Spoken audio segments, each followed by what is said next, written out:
নববর্ষের দিনে ঢাকা ইউনিভার্সিটির টিএসসিতে গিয়ে একটি ব্যতিক্রমী চেকলিস্ট চোখে পড়ল।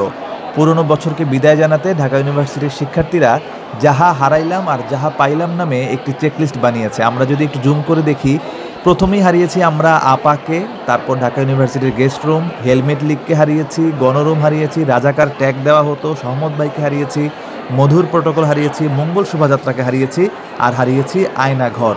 আর নতুন বছরে আমরা যাহা পাইলাম, প্রথমেই পেয়েছি ইউসুফ সরকারকে, গণভবন জয় করেছি আমরা, আর রাজুতে আয় একটা মজার স্লোগান পেয়েছি, টিএসসিতে মেয়েদের নামাজের ঘর পেয়েছি, জেনজিকে পেয়েছি, আনন্দ শোভাযাত্রা পেয়েছি, কাউয়াবিহীন ঢাকাকে পেয়েছি, আর পেয়েছি বাক স্বাধীনতা, আর সব শেষে পেয়েছি আফসোস লীগ, যারা বলতো আগেই ভালো ছিলাম।